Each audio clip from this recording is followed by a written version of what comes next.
माता सीता अशोक और चंपक के वृक्ष की छांव में मौन बैठी थी। उनकी आंखें बंद थी, पर मन कहीं और भटक रहा था। शायद अयोध्या की स्मृति में, शायद प्रभु श्री राम की छवि में, या शायद आने वाले उस निर्लय क्षण में जो सब कुछ बदल देने वाला था। चारों ओर सन्नाटा था, पर उस सन्नाटे में भी एक अनकहा तूफान छुपा था। अचानक वाटिका का द्वार धीमे से खुला। भीतर मंदोदरी आई।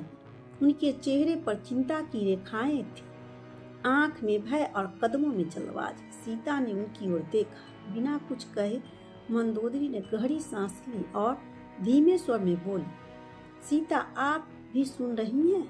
बाहर की गर्जनाएं। आज का सूरज ढलने से पहले सब कुछ बदल जाएगा। शायद यह हमारी आखिरी भेंट हो। माता सीता धीरे से आंखें खोली। उनकी दृष्टि में अटूट शांति और दृढ़ता थी। उन्होंने शांत स्वर में कहा, मंदोदरी, जो कहना है आज कह दो। कल का सूरज किसके लिए उगेगा यह कोई नहीं जानता। तभी बाहर से ऐसी गर्जना सुनाई दी कि पूरी अशोक वाटिका कांप उठी। शायद राम और रावण आमने सामने आ चुके थे। मंदोदरी कुछ पल मौन रही, फिर बोली, सीता, मैं रावण की पत्नी हूँ।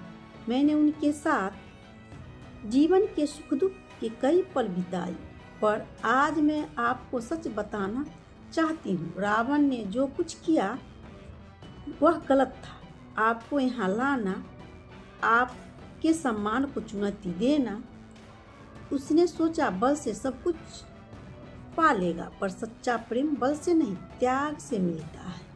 बाहर से बाणों की बारिश और तलवारों की खनक की आवाजें आती रही।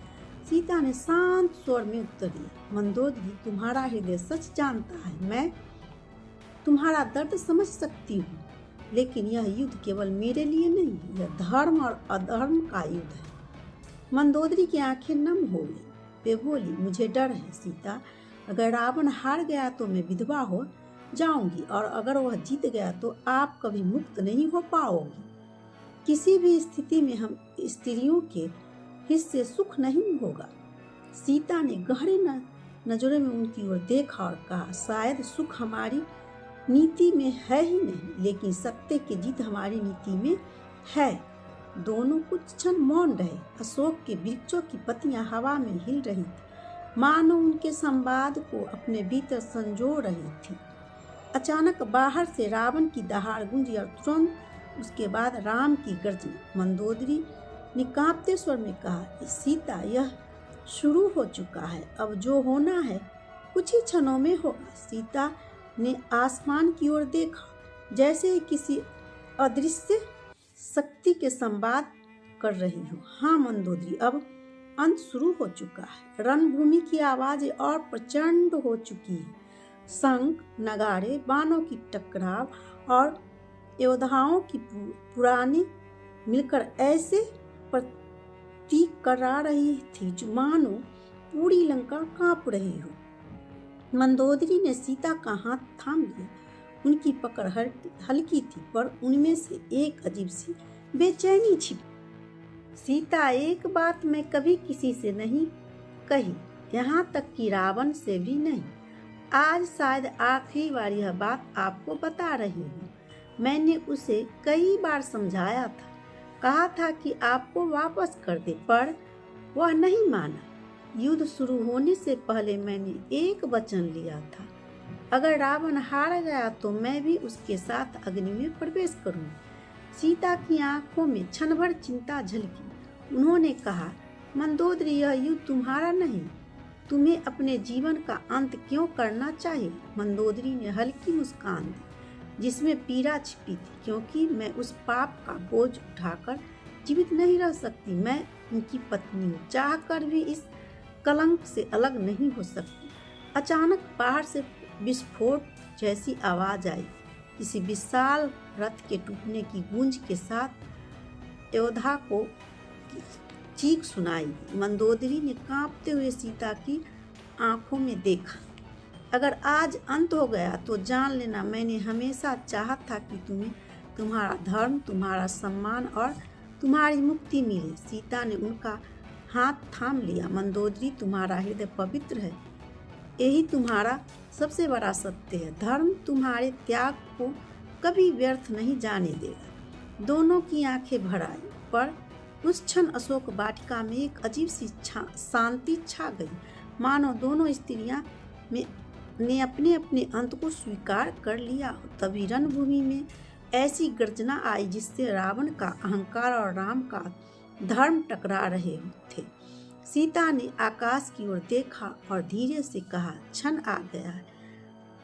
अब हर बार का असर लंका की दीवारों तक महसूस हो रहा था। महल की छतों से धूल और पत्थर टूटकर गिर रहे थे। रणभूमि से कभी विजय की गर्जना सुनाई देती, अगले ही पल किसी की अंतिम चीख। मंदोदरी ने गहरी सांस ली। काश रावण समझ पाता कि यह युद्ध केवल शांति का नहीं, धर्म का है, पर उसका अहंकार उसे अंधा कर चुका था। तभी मेघनाद की गर्जना गूंजी। उसने चुनौती, क्रोध और विनाश की आहट थी। सीता ने आंखें मूंद ली। मंदोदरी, यह गर्जना भी शीघ्र मौन में बदल जाएगी। मंदोदरी की आंखें भर आई। मेघनाद मेरा पुत्र है सीता, और मुझे पता है कि आज वह भी शायद लौट कर न आएगा। सीता ने कोमल स्वर में कहा, एक माँ का हृदय कभी युद्ध का मैदान नहीं होता।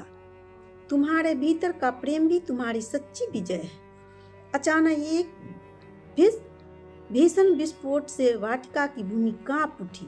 शंख की गूंज हवा में फैल गई। विजय का संकेत था, पर किसका अभी कोई नहीं जानता था। मंदोदरी ने खुद को संभालते हुए कहा, अगर रावण गिर गया तो लंका भी राख हो जाएगी, और अगर राम जीत गए तो तुम भी मुक्त हो जाओगे। पर मेरे लिए ना कोई विजय होगी ना पराजय, बस अंत। सीता ने धीष्ट स्वर में कहा, मंदोदरी, अंत भी एक नई शुरुआत हो सकता है, जब वह सत्य के साथ हो। बाहर रणभूमि का शोर और तीव्र हो चुका था। तलवार की झनकार, रथों की गर्जन, बाणों की टकराव। ऐसा लग रहा था मानो पूरी लंका का हृदय फटने वाला है।